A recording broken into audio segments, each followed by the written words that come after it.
وَلَكُمْ فِيهَا مَا تَدَّعُونَ، اور تمہارے لیے اس میں ہوگا جو تم طلب کرو گے۔ لیکن ایک صرف الجھن باقی رہ جاتی ہے کہ انسان کو تو پتہ نہیں ہوتا کہ کیا طلب کرے گا۔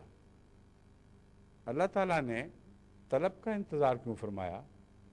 تشتہی کے تابع ہی وہ ساری ضرورتیں کیوں نہ مہیا فرما دیں جنت میں جو انسان کبھی طلب کر سکتا تھا۔ تو اس میں بھی ایک گہری حکمت ہے اور بہت لطیف انداز میں ہماری تربیت فرمائی گئی ہے۔ طلب وہی کرتا ہے جس کو پورا اعتماد ہو، جو بے تکلف ہو، کچھ دیر ٹھہرنے کے بعد اسے یقین ہو کہ میں کچھ مانگوں گا تو میرا میزبان خوش ہوگا، اس سے ہماری اپنائیت بڑھے گی۔ تو اللہ تعالیٰ اس اپنائیت کے مضمون کو جنت کے تعلق میں ایک جگہ نہیں کئی جگہ بیان فرماتا ہے، یہاں تک کہ فرمایا کہ وہ ایک دوسرے سے چھین چھین کے کھائیں گے۔ جہاں سب کچھ موجود ہو، بافراغت موجود ہو، کسی چیز کی کمی نہ ہو، وہاں چھیننے کی کیا حاجت ہے؟ یہ ایک اظہار محبت ہے، ایک تعلق کا اظہار ہے۔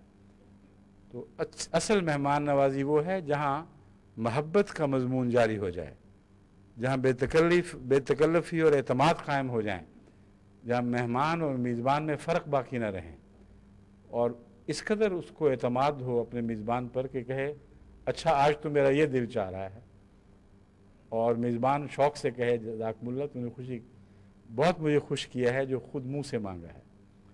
تو اللہ تعالیٰ بھی یہ لطف دے گا اور اٹھائے گا بھی۔ اور جب میں کہتا ہوں اللہ لطف اٹھائے گا تو خدا تعالیٰ کی عظمت شان کے پیش نظر جو بھی لطف اٹھانے کے معنی ہیں انہی میں بیان کر رہا ہوں۔ مہمان نوازی ہی کے تعلق میں حضرت اقدس محمد مصطفیٰ صلی اللہ علیہ وآلہ وسلم نے بھی اللہ کے لطف اٹھانے کا ذکر فرمایا ہے۔ بس جن معنوں میں وہ اللہ لطف اٹھاتا ہے انہی معنوں میں میں بھی کہہ رہا ہوں کہ اللہ بھی اس کے لطف اٹھائے گا جب جنتی مانگیں گے۔ تو سب سے پہلے تو کوشش کرنی چاہیے کہ آنے والے مہمانوں کو اگر آپ جانتے ہیں، ان کی عادات کا علم ہے، تو جس حد تک بھی ان کی خواہشات کا آپ کو علم ہو، ان خواہشات کو پورا کرنے کے لیے سامان مہیا کرنے کی کوشش کریں۔ اور اگر مہمانوں کے مختلف کمرے ہیں تو ہر کمرے میں ان کے مزاج کی چیزیں ہونی چاہیے، لیکن اس کا تعلق توفیق سے بھی ہے۔ توفیق سے بڑھ کر مہمان نوازی کا حکم نہیں ہے۔ ہاں اگر تمنا ہو کہ جس طرح اللہ مہمان نوازی کرتا ہے میں بھی کروں، اور اس جذبے کے ساتھ انسان کوشش کرتا ہے، تو مجھے یقین ہے کہ اس کی یہ تمنا ہی اس کی توفیق بڑھا دے گی اور اس کے رزق میں برکت پڑے گی، اور اللہ تعالیٰ اس کو واقعتاً یہ توفیق بخشے گا کہ اپنے آنے والے پیاروں کی خواہش کے مطابق اپنی خواہشوں کو پورا کرے، یعنی ان کی خواہش اس لیے پورا کرے کہ اس کی اپنی خواہش اس سے پوری ہوتی ہو۔ اور پھر تدعون کا مضمون تو واضح ہی ہے، یہ ماحول پیدا کرنا اخلاق حسنہ کا محتاج ہے۔ اس قدر اپنائیت پیدا کرنی چاہیے کہ بیچ سے تکلف کے پردے اٹھ جائیں، اور پھر صحیح مہمان نوازی ہوتی ہے۔ آگے اللہ تعالیٰ فرماتا ہے نزلا من غفور الرحیم، کہ یہ غفور الرحیم کی طرف سے جزا ہے، مہمان نوازی ہے۔ تو میں نے ابھی ذکر کیا تھا کہ مغفرت کا اس سے کیا تعلق ہے۔ جہاں تک اللہ کی ذات کا تعلق ہے اس کا مغفرت سے بہت گہرا تعلق ہے۔ جہاں تک انسانی ذات کا تعلق ہے اس کا بھی ایک حد تک مغفرت سے تعلق ہے، مگر خدا تعالیٰ کا خصوصیت کے ساتھ، کیونکہ وہ مہمان جو سابق میں دشمن رہ چکا ہو، وہ مہمان جس نے اپنی طرف سے پہلے بہت کوشش کی ہو کہ دکھ پہنچائے، دل آزاری کرے، مخالفانہ رویہ اختیار کرے، اس کے سابقہ طرز عمل کی یاد بسا اوقات مہمان نوازی کو میلا کر دیتی ہے، اور عملاً انسان کے لیے بہت مشکل ہے کہ ایک ایسے مہمان سے بھی اسی طرح خوش اخلاقی کا سلوک کرے جس طرح ایک ایسے مہمان سے کرے جو پہلے ہی اس سے محبت کے رشتے بڑھا چکا ہو، اس کے لیے قربانیاں کرتا رہا ہو۔ اللہ تعالیٰ کے حضور حاضر ہونے والے جتنے بندے ہیں وہ ہیں بنیادی طور پر گناہ گار، اور اگر محض عدل سے دیکھا جائے تو کوئی بھی بخشا نہیں جائے گا، یہاں تک کہ اولو العزم انبیاء بھی یہی سمجھتے ہیں کہ بخشش تو محض اللہ کے کرم سے ہوگی، اللہ کے فضل اور رحم کے ساتھ ہوگی، ورنہ حقیقت میں کوئی انسان استحقاق کے طور پر بخشش کی طلب نہیں کر سکتا، اور بخشش نہ ہو تو پھر مہمان نوازی جس قسم کی بھی ہوگی وہ سب میلی اور کجلائی ہوئی مہمان نوازی ہوگی، اس میں وہ بے اختیار لذت، بے ساختہ لطف پیدا ہو ہی نہیں سکتا۔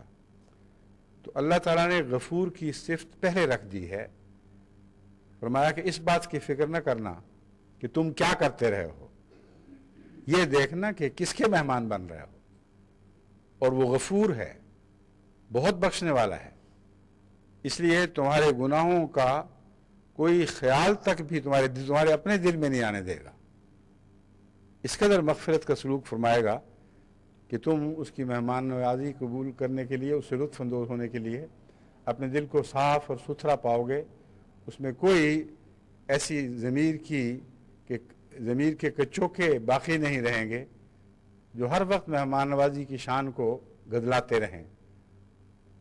میزبان تو خدمت کرتا جا رہا ہے، مگر مہمان اس بات میں دکھ محسوس کرتا ہے کہ میں کیا تھا، میں نے اس سے کیا کیا، اور یہ ایک طبی امر ہے۔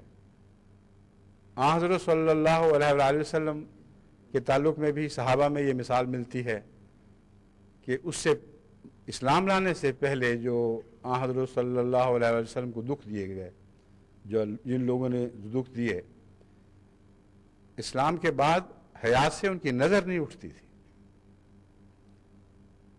رسول اللہ علیہ وسلم کے چہرہ دیکھ نہیں سکے، کیونکہ یہ حیا ہمیشہ مانے تھی، یہ تصور چرکے لگاتا تھا کہ اس وجود کے ساتھ تم یہ کرتے رہے ہو، اب کس منہ سے تمہیں، کس نظر سے تم اسے دیکھنے کا حق رکھتے ہو۔ چنانچہ ایسے صحابہ ان کا ذکر ملتا ہے جو وصال کے بعد یہ نہیں بتا سکتے تھے کہ حضرت صلی اللہ علیہ وآلہ وسلم کا حلیہ کیا تھا، وجہ یہ تھی۔ تو غفور کا بہت گہرا تعلق ہے، خصوصاً اللہ کے تعلق میں غفور کا مہمان نوازی سے بہت گہرا تعلق ہے، کیونکہ گناہ گار بندے حاضر ہو رہے ہیں، اگر اللہ ان کو یاد نہ بھی دلائے تو اپنا ضمیر تو ضرور یاد دلائے گا کہ کس پاک وجود کے سامنے حاضر ہو، کس طرح تمہاری خدمت کی جا رہی ہے، تم کیا تھے۔ تو اللہ تعالیٰ فرماتا ہے وہ غفور ہے، وہ بخش دے گا، اور یہ مضمون مسلسل آگے جاری رکھا ہے۔ چنانچہ دیکھیے فرماتا ہے وَالَّذِينَ آمَنُوا وَهَاجَرُوا وَجَاهَدُوا فِي سَبِيلِ اللَّهِ وَالَّذِينَ آوَوا وَنَصَرُوا أُولَٰئِكَ هُمُ الْمُؤْمِنُونَ حَقًّا لَهُمْ مَغْفِرَةٌ وَرِزْقٌ کریم۔ پہلے مغفرت فرمایا، پھر رزق کریم بتایا۔ رزق کریم سے مراد ہے کریم کی طرف سے پیش کردہ رزق۔ یہاں رزق کا تعلق ربوبیت سے یا صفت رزاقیت سے نہیں باندھا، بلکہ کریم لفظ سے باندھا ہے جس میں مہمان نوازی کا مضمون پایا جاتا ہے۔ چنانچہ عربی میں مہمان نوازی کا محاورہ اکرام الضیف ہے، یعنی مہمان سے ایسا سلوک کہ وہ اپنی عزت محسوس کرے، اور یہ لفظ کریم دونوں طرف برابر اطلاق پاتا ہے۔ جب تک خود انسان کریم نہ ہو دوسرے کو کریم بنا نہیں سکتا، تو جب مہمان نوازی کریم ہوئی تو ظاہر ہے، لازم ہے بلکہ، کہ مہمان نوازی کرنے والا جو کریم مہمان نوازی کرتا ہے وہ خود معزز ہے، ورنہ کسی کمینے کو یہ توفیق نہیں مل سکتی۔ بس اللہ تعالیٰ نے جہاں جہاں مہمان نوازی کے ساتھ کریم کا لفظ باندھا ہے، کریم کی صفت بیان فرمائی ہے، وہاں یہی مضمون ہے کہ میں کریم ہوں، اس لیے میرے مہمان نوازی بھی کریم ہوگی۔ جو رزق میں تمہیں عطا کروں گا وہ بھی عزت بخشنے والا اور باعزت رزق ہوگا۔ لیکن مغفرہ پہلے ضرور رکھی ہے کہ جب تک مغفرت کے دروازے سے نہ گزرو تم حقیقت میں میری مہمان نوازی کی قبول کرنے کی یا اس سے لطف اندوز ہونے کی اہلیت ہی نہیں رکھتے۔ اس تعلق میں اور چند آیتوں کی مثالیں میں آپ کے سامنے رکھتا ہوں۔ اولئک ھم المؤمنون حقا،